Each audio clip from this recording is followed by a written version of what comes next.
Bueno, ahora sí vamos a preguntas. Estamos en un programa, ya lo vamos a presentar posteriormente.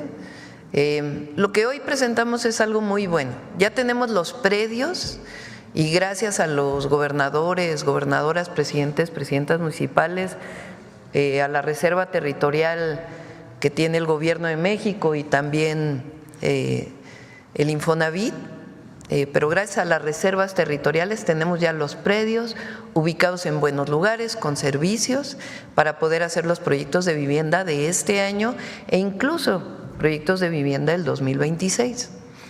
Vamos a iniciar ya en febrero la construcción de viviendas a través de la CONAVI, de la Comisión Nacional de Vivienda. ¿Cómo se inscriben a este programa? Lo estamos haciendo por censo. Es decir, va la Secretaría de Bienestar con servidoras y servidores de la Nación a aquellos lugares de mayor necesidad de vivienda. Se toca casa por casa, se pregunta y se ofrece participar. Y también vamos a abrir un espacio para que en estos lugares, si no estuvieron en su vivienda cuando se hizo el censo, pues puedan inscribirse. Entonces, así se accede a la Comisión Nacional de Vivienda, las viviendas que va a construir la CONAVI, y son para los no derechohabientes. Y estamos buscando a las personas que ganan entre 1 y 2 salarios mínimos, a las personas de mayor necesidad. Bueno, ese es CONAVI. Inicia en febrero, ya tenemos los predios, estamos en la parte de los permisos para poder iniciar la construcción. En el caso del Infonavit, estamos esperando a la aprobación de la ley del Infonavit, porque permite que el Infonavit directamente construya, que no solo dé créditos, porque hoy el Infonavit solo da créditos a través de esquemas directos. Por eso el presidente López Obrador rompió o generó créditos directos al derechohabiente, que el derechohabiente pudiera tener su crédito directo para poder construir su propia vivienda sin necesidad de estos esquemas. Sigue ese esquema. Y además, para que haya unidades habitacionales de interés social, estamos buscando que el Infonavit construya las viviendas a través de esta empresa constructora o haga alianzas con empresas constructoras locales que permitan la construcción de vivienda de manera transparente y que se eliminen todos estos esquemas de corrupción, aparte de poder tener crédito directo. Bueno, estos también Infonavit, en el momento en que esté la constructora, ya tiene todo preparado para que se forme, pueda hacer incluso acuerdos con productoras de material, de cemento, de varilla, para poder comprar los de todo el año y que no haya aumento en los precios y que podamos construir más viviendas, o que pueda el Infonavit construir más viviendas. Esos son los dos. Tercero, vamos a regularizar este año, ¿cuántas viviendas? 110,000 viviendas. Hemos elegido el oriente del Estado de México, que tiene una zona muy importante de asentamientos irregulares, en lugares que no son de riesgo ni tampoco en zonas de alto valor ambiental, para que puedan regularizarse. Baja California Sur y Baja California son 3 de los estados, aunque también hay en las 32 entidades de la República. Entonces, eso es lo de hoy, además de estos casos de corrupción en donde se están presentando denuncias penales. Bueno, ahora sí. Por acá. Gracias. Buenos días, Presidenta. Citlali Guerrero, de Bajo Palabra. Presidenta, le quería preguntar, usted la última semana de fin de año informó que le iba a pedir a la Secretaria de Bienestar pues que le informara sobre las respuestas que se le dio a las personas que no fueron censados por la afectación del huracán John en la Costa Chica. Preguntarle, Presidenta, si ya recibió esa información, cuántas personas llamaron, de cuántos municipios y cuál fue la respuesta que se le dio, sobre todo considerando que hicieron lo que usted le indicó, que llamaran de manera directa, sin intermediarios, y pues quisiera saber cuál fue la respuesta. No tengo aquí los datos, sí nos lo informó la Secretaria de Bienestar.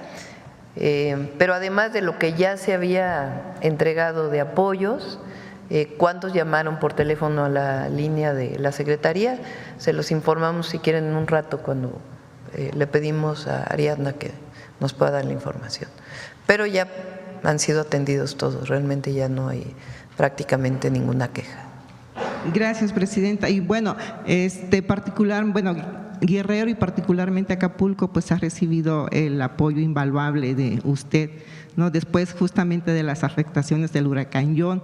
Y bueno, usted la semana pasada también manifestó pues su alegría de que Acapulco terminara con una ocupación hotelera, creo que terminó con el 92%. Sí. Y bueno, esto también se ha notado en coordinación de la gobernadora del estado de Guerrero y de la presidenta de Acapulco pues con su gobierno. Preguntarle, presidenta, si nos podría adelantar algunos de los proyectos que tiene considerado para hacer Acapulco este año y cuánto va a ser su monto y si tiene considerado asignar algún presupuesto de esto para un proyecto de cultura en Acapulco. Vamos a ir a Guerrero. Este fin de semana, el viernes, vamos a hacer el acto de Sí al Desarme, Sí a la Paz en la Basílica de Guadalupe. El sábado lo voy a tomar para poder terminar el discurso del domingo. El domingo es el informe, la rendición de cuentas de los primeros 100 días de gobierno. Y al siguiente fin de semana vamos a Guerrero, vamos a dedicar probablemente los 3 días, viernes, sábado y domingo para Guerrero, y vamos a hacer una valoración de Acapulco y vamos a informar de las obras que vamos a hacer en Acapulco y seguimos resolviendo varios problemas del huracán John, particularmente con puentes y carreteras que quedaron dañadas en todo el estado de Guerrero. Sigue trabajando la Secretaría de Infraestructura, Comunicaciones y Transportes. Hay varios proyectos, uno tiene que ver con agua, poder elevar las plantas de bombeo de agua para que en caso de que haya, tocando madera, otro episodio como el que se vivió, pues no se vuelva, o si se inunda, pues no afecte nuevamente las bombas. Ese es uno de los proyectos.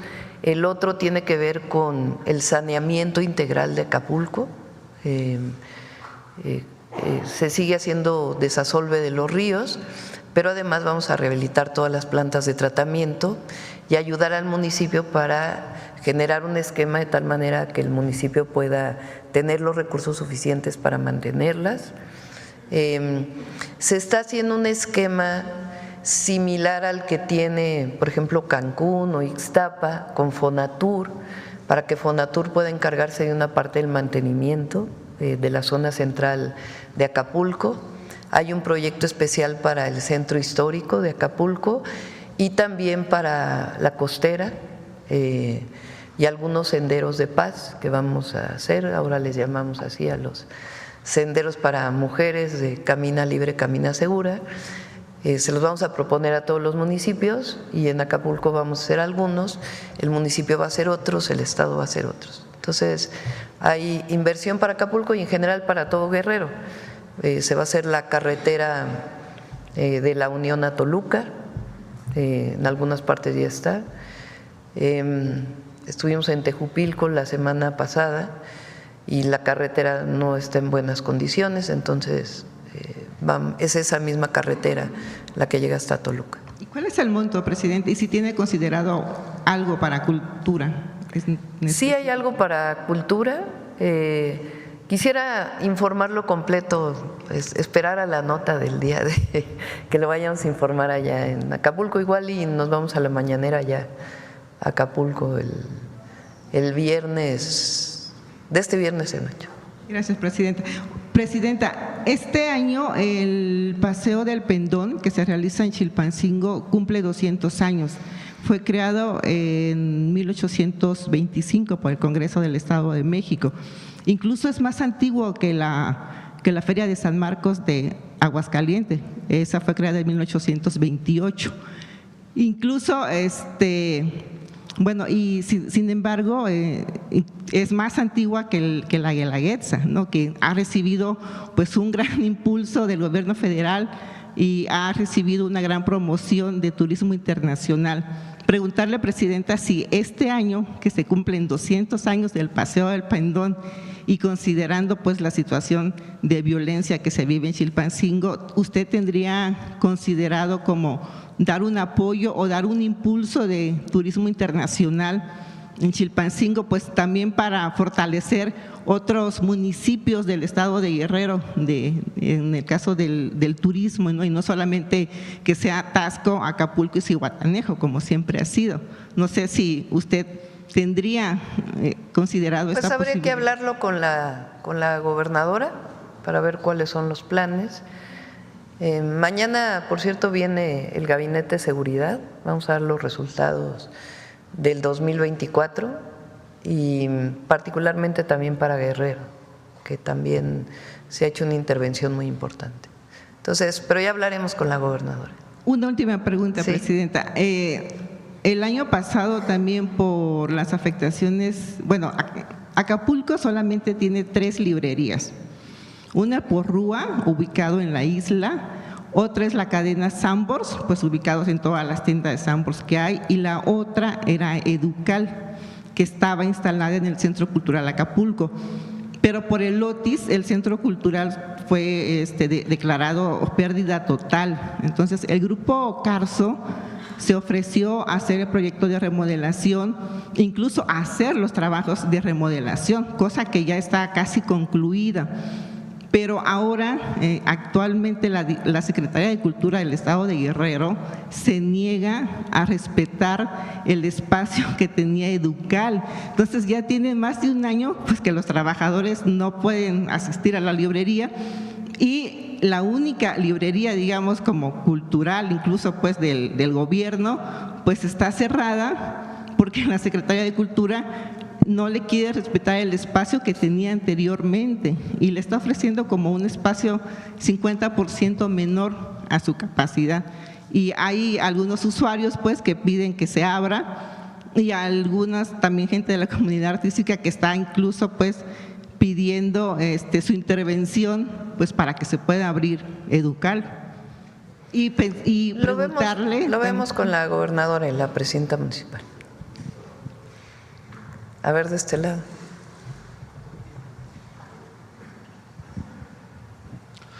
Presidenta, buenos días. Buenos Javier días. Pérez de HCT Noticias. Presidenta, ayer por la tarde Donald Trump hizo pues declaraciones acerca de cambiar el nombre al Golfo de México por Golfo de América, pero detrás de esto, más de aquellas declaraciones, pues hay un tema de interés que tiene que ver con el petróleo.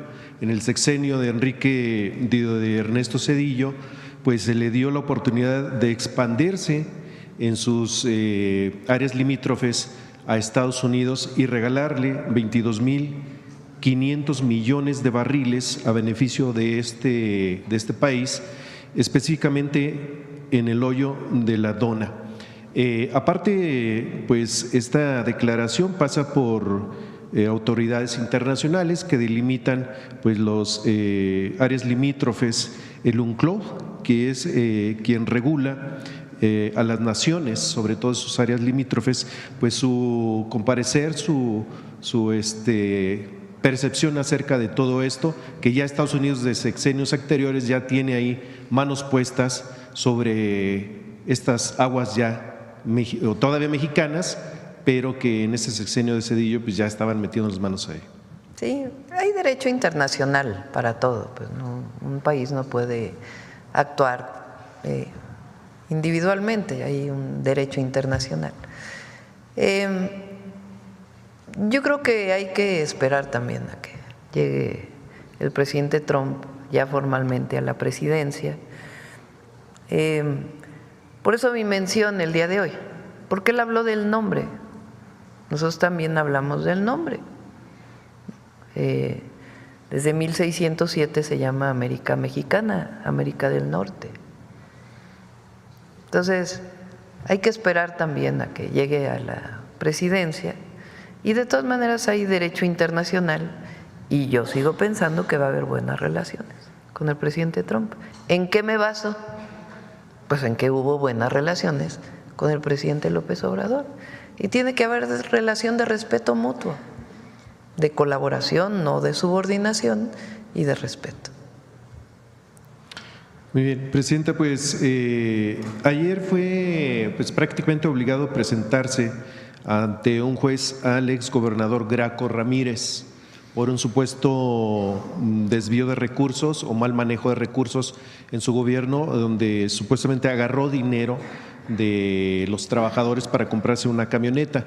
El tema es que quien está encargada de la dirección precisamente que regula o que maneja el dinero de los trabajadores se desistió el mismo día de ayer de la denuncia. Preguntarle sobre este tema también. Y ya de pasadita, hablando de expresidentes, fueron declarados non gratos en Venezuela Felipe Calderón y Vicente Fox por tratar de intervenir en las elecciones precisamente de allá de este país. No tengo información del primer caso, no podría opinar. Y bueno, también no debo paso de declarar respecto al segundo. Paso, sí.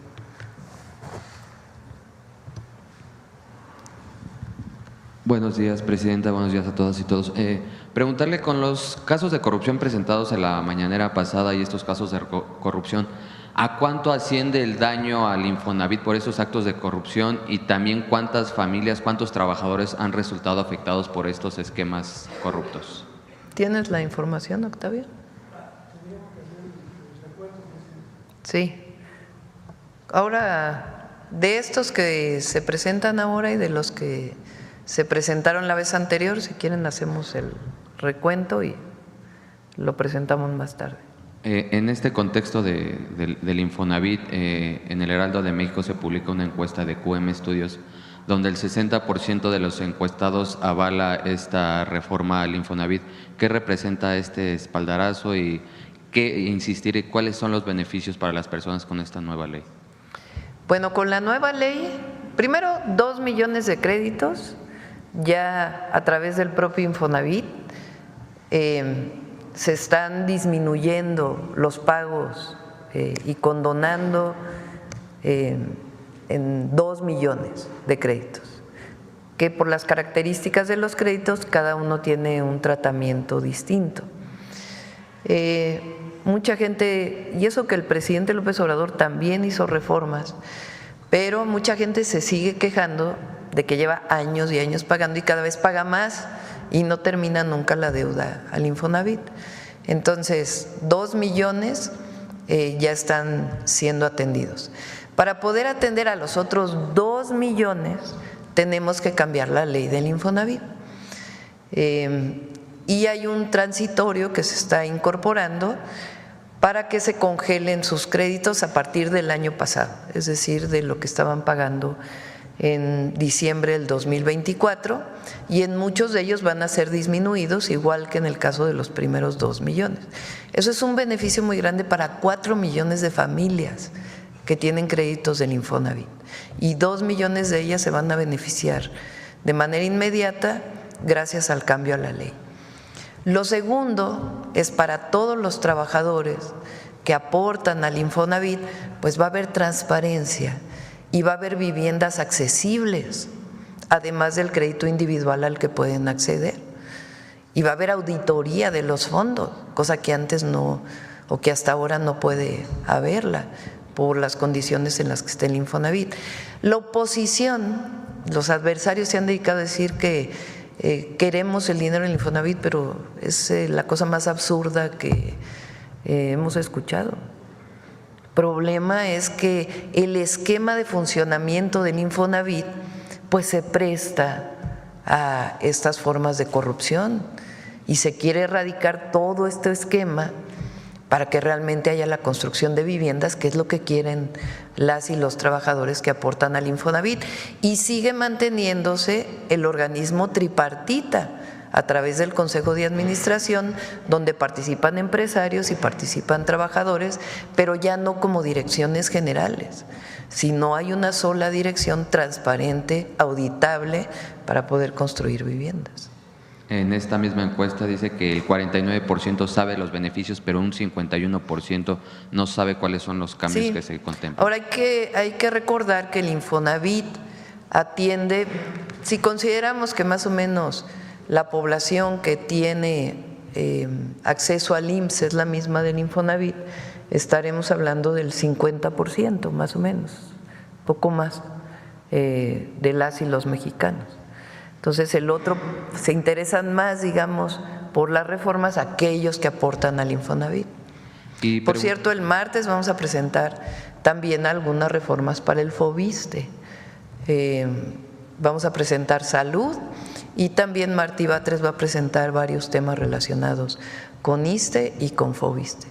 Y para alcanzar el objetivo del 1,000,000 de viviendas en esta administración, ¿contemplan el apoyo de los profesionales inmobiliarios como de la CONADEVI o de la ADI, Presidenta? Pues la ADI más bien hace desarrollos habitacionales de alto costo. La CONADEVI hace de mediano, ya no hacen de interés social realmente, hacen de costo medio, digamos, pero se está buscando también a constructoras locales en donde pueda haber alianzas, subcontrataciones a través de la empresa del Infonavit que ayuden a avanzar más rápido en la vivienda. Entonces sí va a haber participación privada, pero de una manera distinta a como se hizo en los periodos anteriores. Y ya por último, si nos puede hablar de este reconocimiento que le dieron a la Ciudad de México por su gestión en el tema de transporte. Sí, a ver si pídanle a Andrés que les mande el original del ITDP.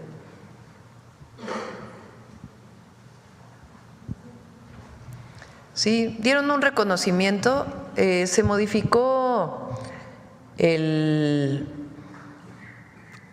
reconocimiento para transporte público y también al último periodo le tocó a Martí Batres, hay que decirlo, es para el periodo que estuve al frente del gobierno de la ciudad y 2023-24 que estuvo Martí.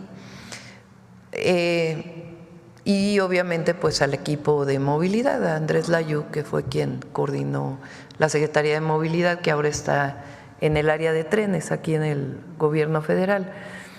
Dan el premio por los 500 trolebuses, por los teleféricos, el cablebús, el trolebús elevado obviamente y el sistema Ecobici, que gracias a su rediseño alcanzó un porcentaje mucho mayor de usuarios. Entonces, pues felicitar al equipo de movilidad que entonces estuvo al frente del gobierno de la ciudad. Acá.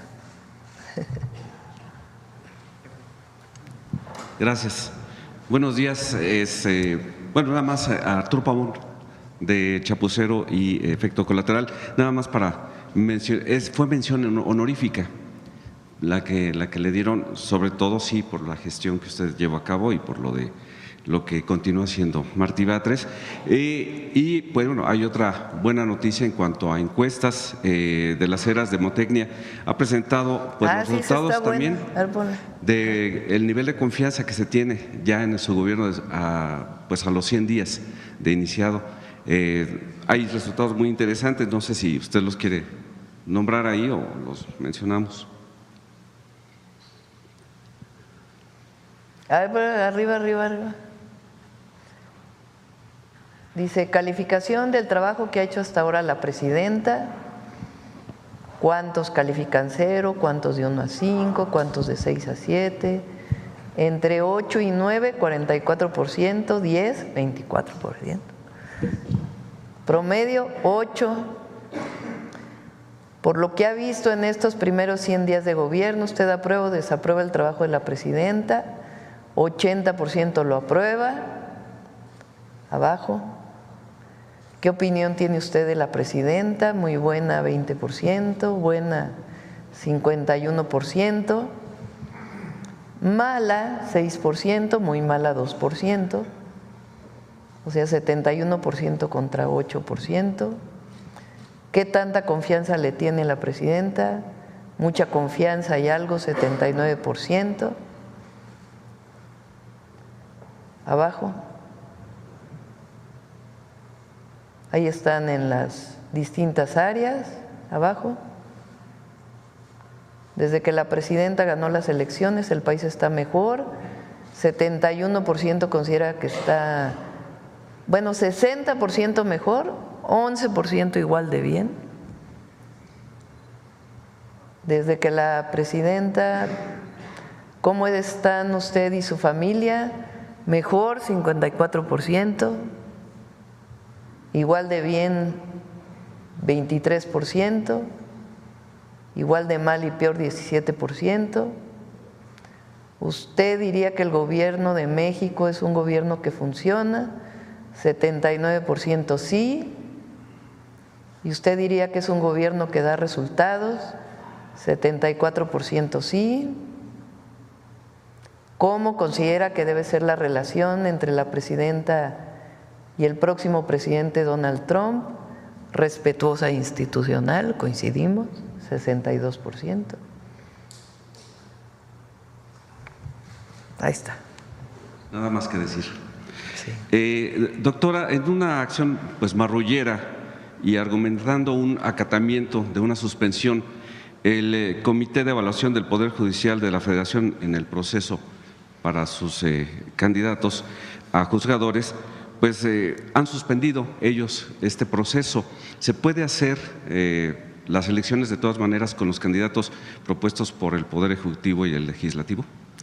Están violando una resolución del Tribunal, de la Sala Superior del Tribunal Electoral del Poder, ¿cómo es?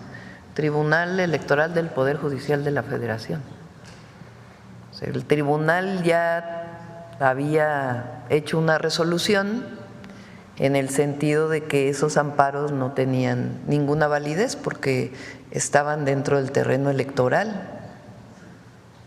Entonces, el amparo pues no es procedente. Entonces, la Corte no tendría por qué responder ante este amparo, ¿no?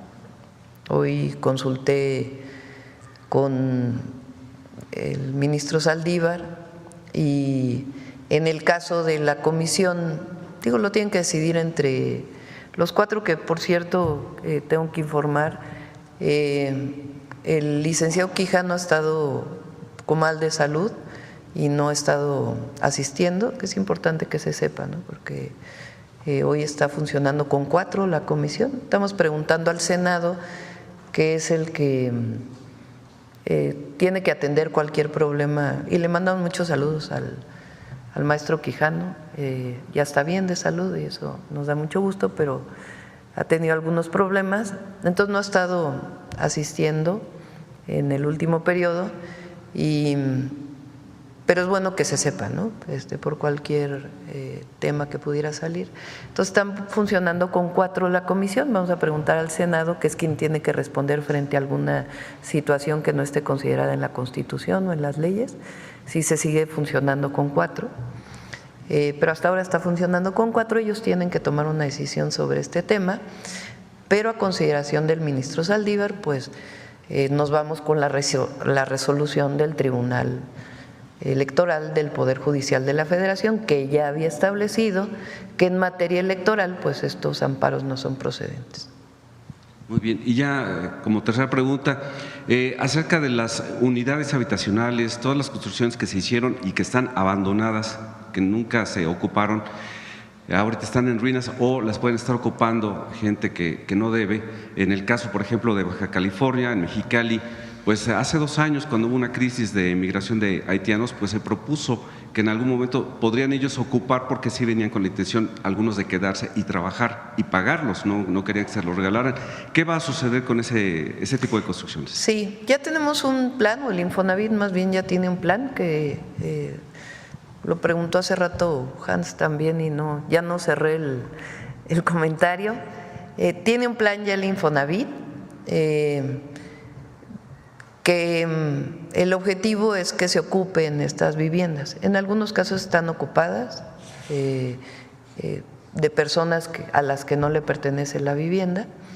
Entonces estamos buscando un esquema también de desincorporación del Infonavit para que podamos disponer de esas viviendas, porque ahora pues son parte del patrimonio de los trabajadores y del Infonavit, por lo tanto, entonces tenemos que buscar algún esquema y se tiene que ver caso por caso también, pues que no vaya a ser que haya un trabajador que esté pagando por una vivienda que no está ocupando, etcétera, etcétera. Entonces, todo ello ya lo está revisando Octavio y ya tenemos un plan y lo vamos a presentar pronto.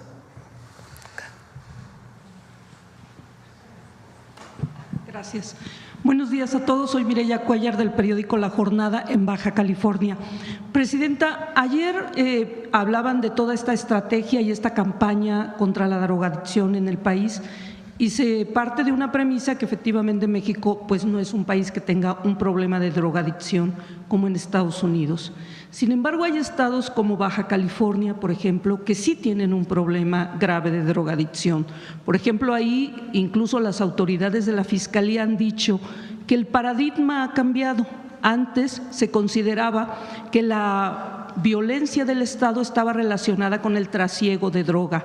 Hoy día la violencia del Estado está relacionada con el consumo local, con el conflicto entre todos los vendedores de droga que se disputan calle por calle porque hay una gran cantidad de consumo. Incluso hay un caso muy grave, me parece delicado, de una menor de 4 años en Mexicali que se intoxicó porque en su familia se consume droga. Sabemos que muchas de estas pastillas de droga hoy parecen dulces, son de colores rosas, azules. Entonces, además del programa que usted presentó ayer, que entiendo es un programa es un estándar para todo el país, ¿hay algún programa especial para los lugares que sí tienen un conflicto de consumo y sobre todo, además, que tienen pues después el problema también de la seguridad? Sí. El problema de los homicidios y otros delitos de alto impacto en Baja California tiene, digamos, varias causas, no solamente, sí tiene que ver con trasiego, también tiene que ver con venta local y también tiene que ver con algunos otros temas. Eso por un lado, ¿no? Para no dejar pasar el comentario. Segundo, ayer lo que planteé es que no tenemos un problema tan grave y particularmente de consumo de fentanilo. Eso no quiere decir que haya lugares en donde sí hay algo de consumo, aunque no tenemos la gravedad de los decesos por sobredosis de fentanilo que está viviendo particularmente las ciudades de Estados Unidos. Como explicó ayer el doctor Kersenovich, la manera de atenderlo es en 3 áreas.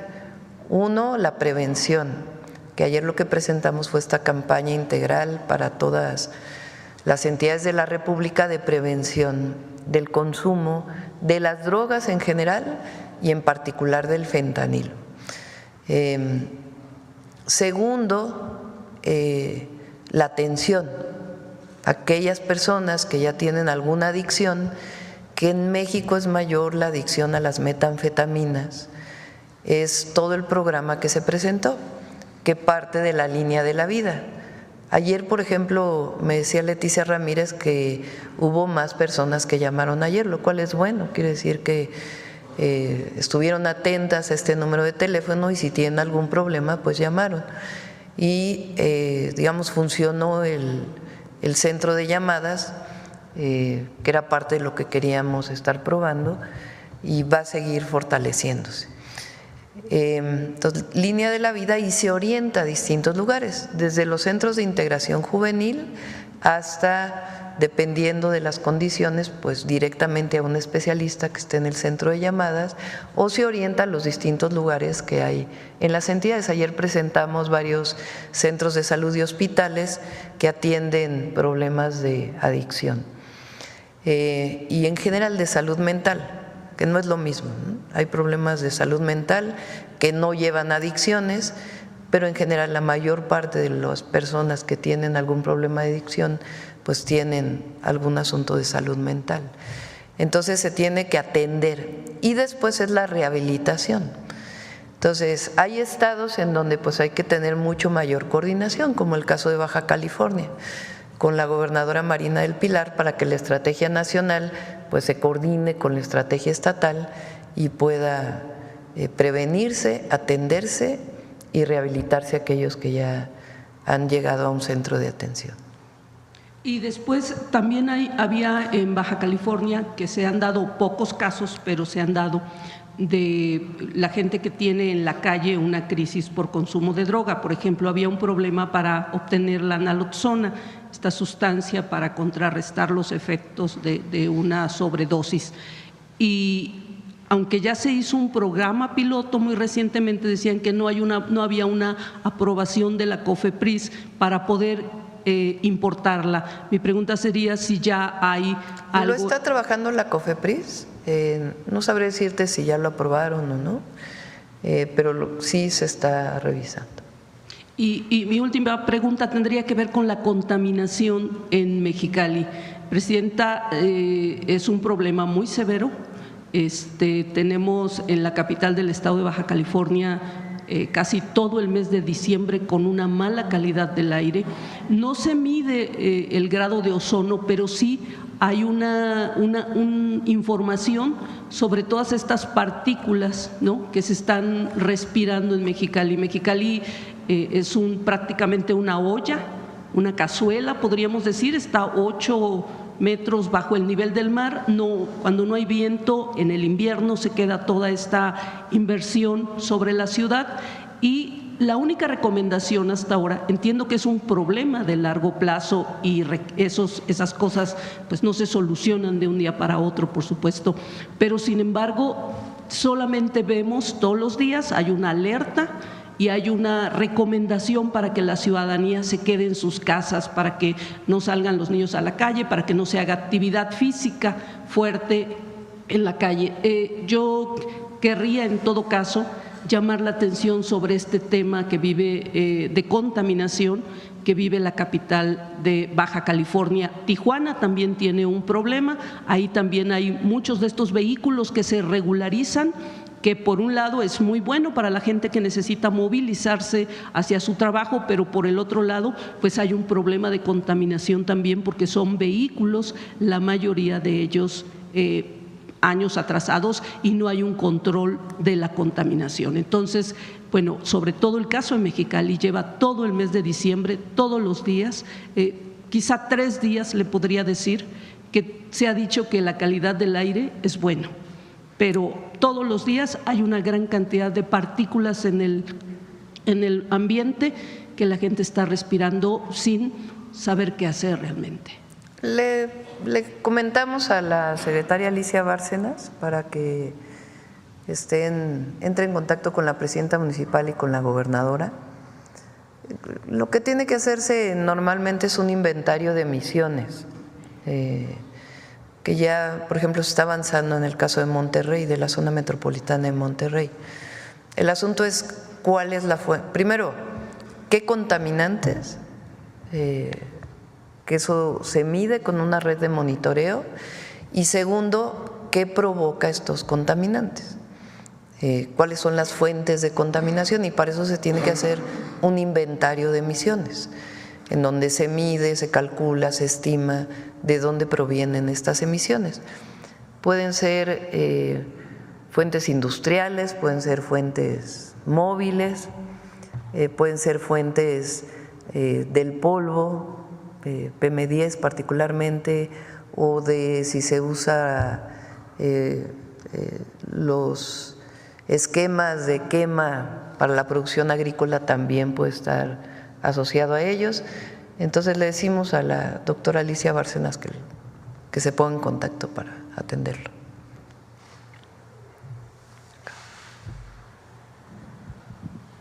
Buenos días, Presidenta. Yujel Carolina, de Código Libre. Presidente, en otros temas, ¿nos puede confirmar si está próxima la salida del senador Adán Augusto Santiago como coordinador de Morena? De ser así, ¿quién lo sustituiría y cuáles serían las razones? No. Adán es el coordinador. Claro, lo deciden obviamente los senadores y senadoras del Morena, ¿no? pero no, Adán es el coordinador. No, ni había escuchado ese rumor. Gracias por aclararlo. Son rumores. Presidenta, al cierre del mes de diciembre se reportó una caída en el empleo formal. ¿Nos puede comentar qué estrategia o con qué estrategia inicia el año su gobierno para acelerar el empleo formal y reducir el informal? Sí. A ver, normalmente en diciembre cae el empleo. Es un tema estacional que debe de atenderse porque muchas veces tiene que ver con contratos anuales que para no cumplir con todos los derechos que tienen los trabajadores, se terminan los contratos. Y a veces es sencillamente por contratos anuales que antes de que termine diciembre terminan. Entonces, primero es algo estacional, todos los diciembres cae el empleo. Segundo, este año tuvo un mayor descenso. ¿A qué lo asociamos? Esencialmente a la terminación de las obras públicas, refinería, Tren Maya, etcétera. La gran mayoría de estas grandes obras que generaron mucho empleo, particularmente en el sur-sureste, terminaron y nosotros tenemos planteado que inicien las nuevas obras.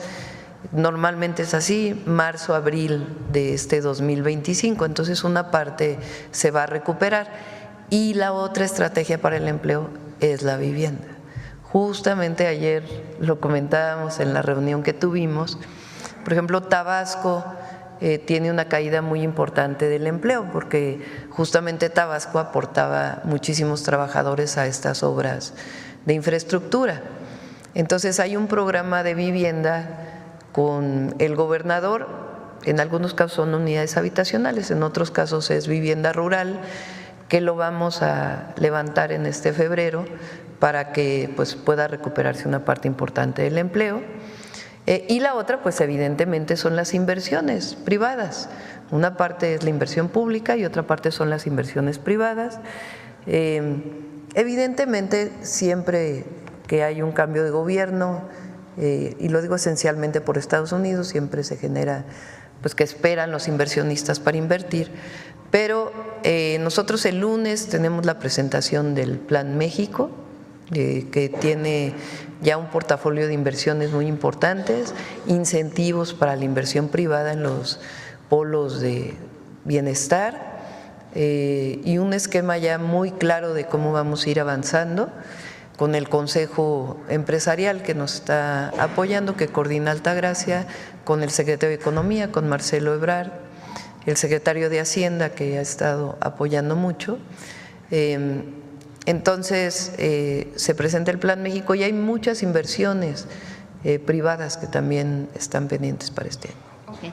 Y en otro tema, ya se ha expresado interés en temas de tecnología y desarrollo, pero hasta el momento no se ha publicado un documento oficial o plan detallado que especifique las políticas exactas que implementaría en el tema de la inteligencia artificial. ¿Se ha tratado este tema más sobre la profundidad de cómo la regularización de la inteligencia artificial en México?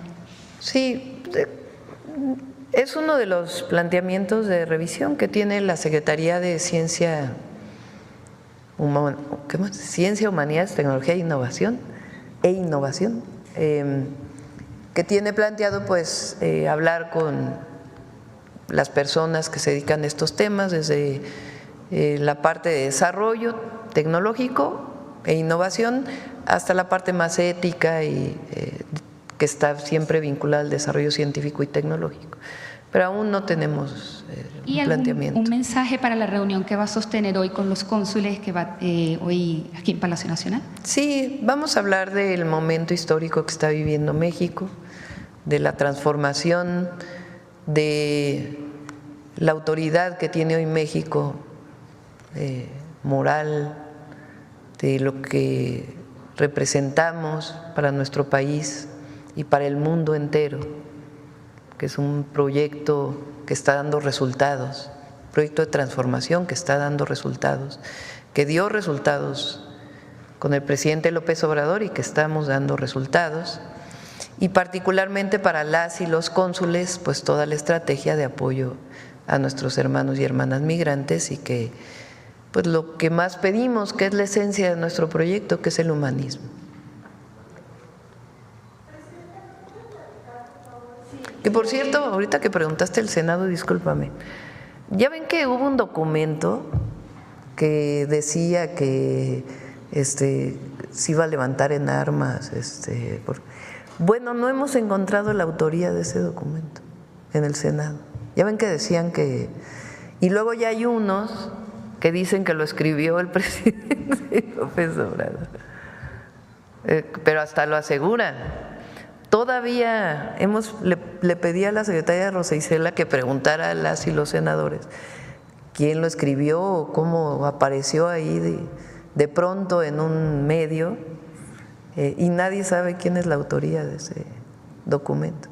Entonces, pues según esto existe el documento, lo he visto yo en las redes, pero quién lo escribió, cómo apareció, cómo, aún no se sabe.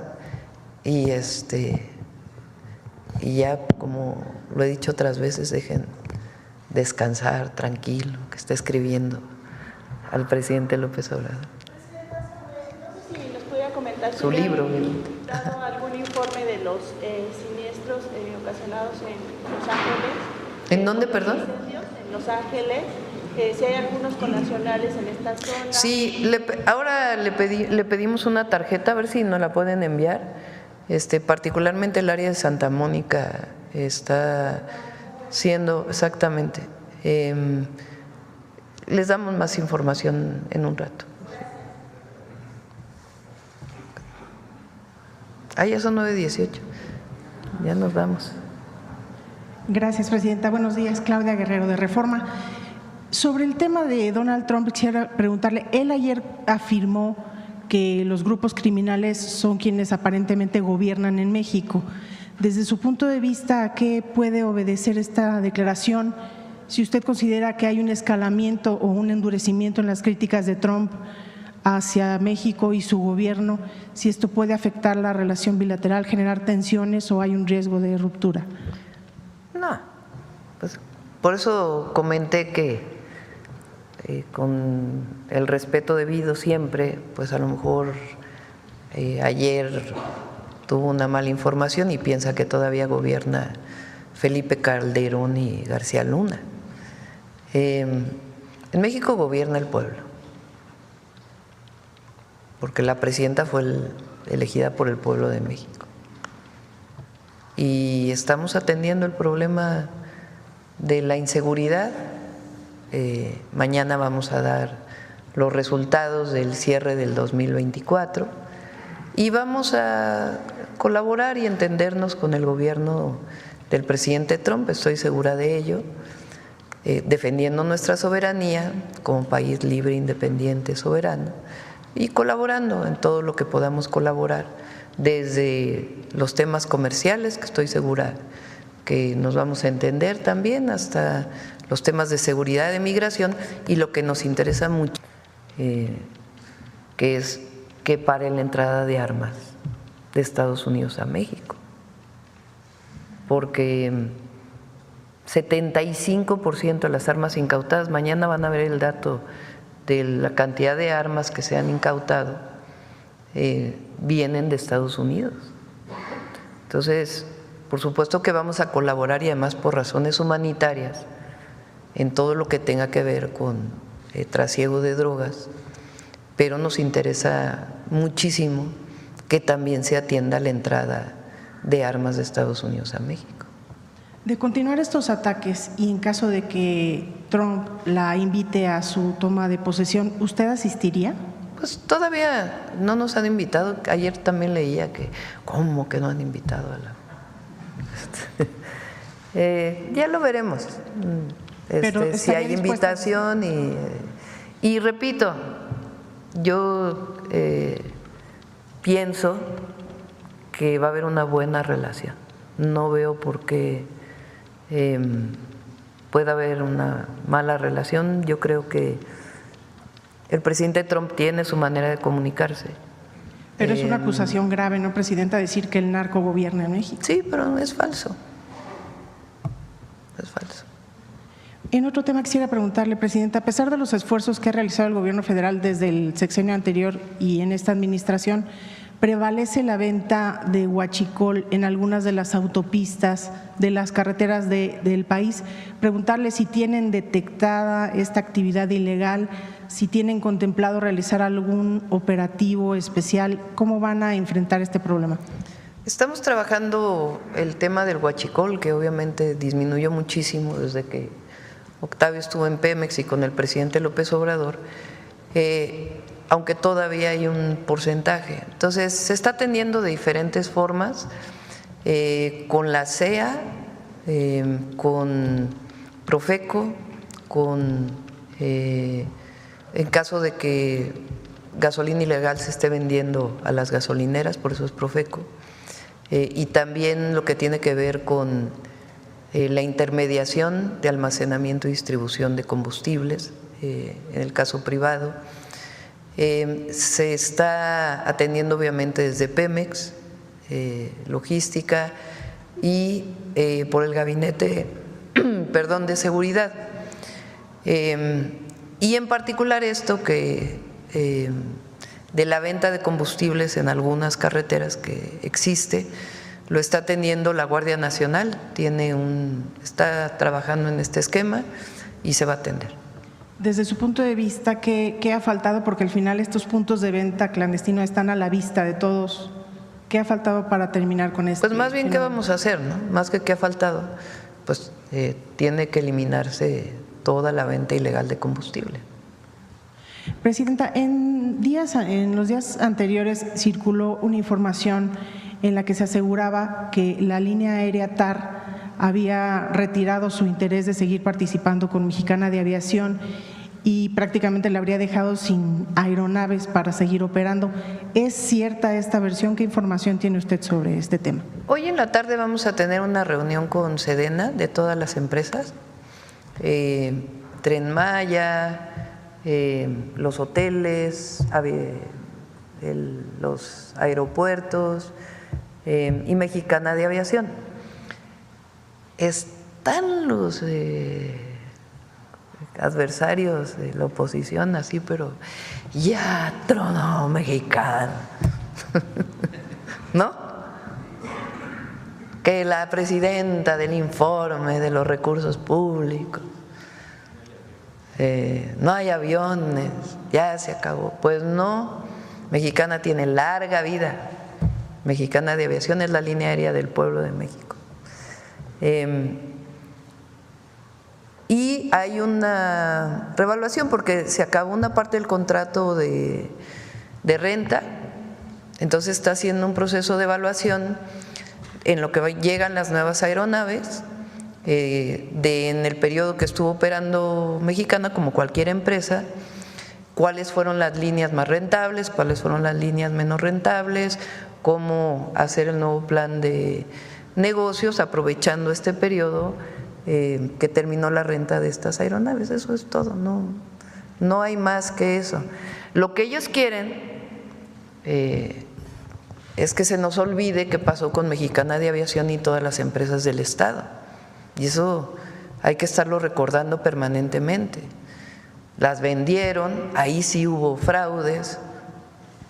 En el caso de Mexicana dejaron en el desamparo a los trabajadores, declararon la quiebra y quien recupera, le da una alternativa a los trabajadores.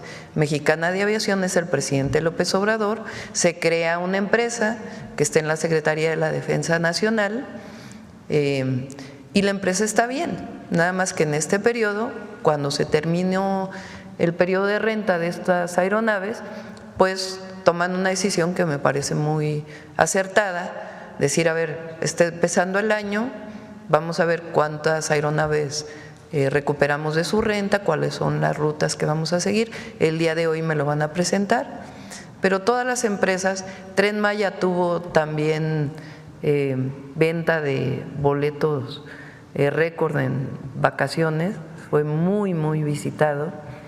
Y los hoteles que ya están funcionando también tuvieron una ocupación importante.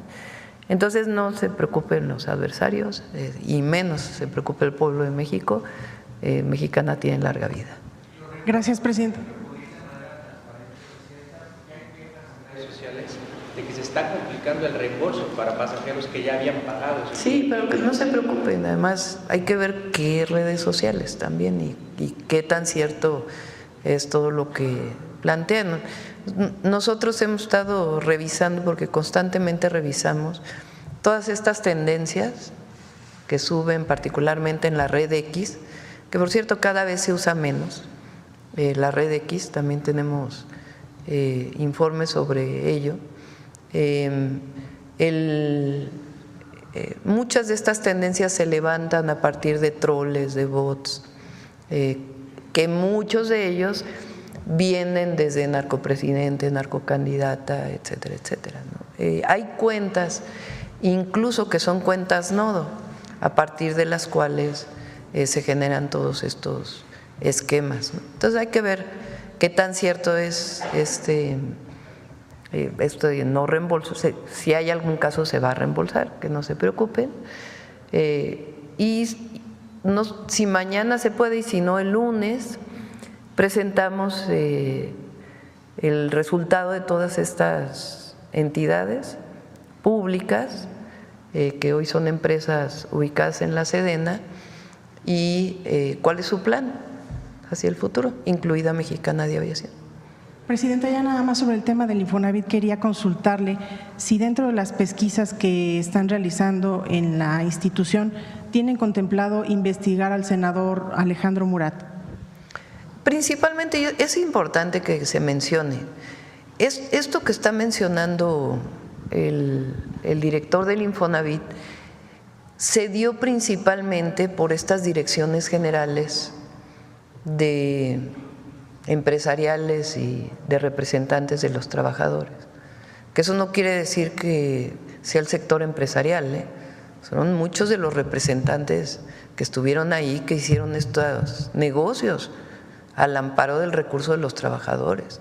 Y también no hablamos mal de los sindicatos, sino de algunas personas, representantes sindicales que estuvieron en los puestos del Infonavit, que vieron la posibilidad de hacer negocios y hicieron negocios, ¿no? Entonces, porque esa es parte de lo que estamos planteando con la modificación a la ley del Infonavit, que resulta que el director general del Infonavit tiene muy pocas facultades y tienen muchas más facultades estos representantes que no se les audita.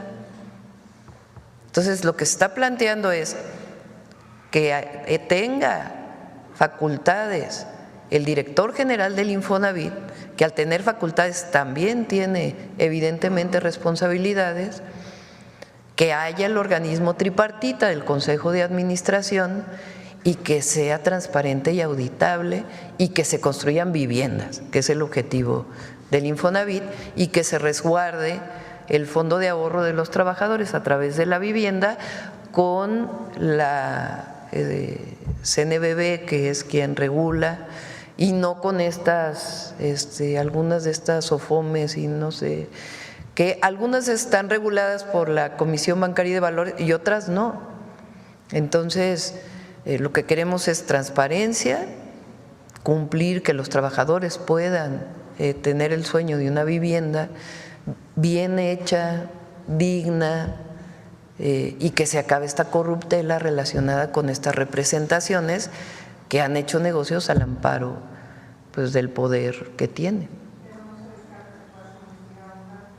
Por eso la denuncia que se presenta es a quien resulte responsable, pero sí hay que decir que es principalmente estas direcciones que se ponen de acuerdo además y hacen estos negocios que presenta Octavio, que es una barbaridad.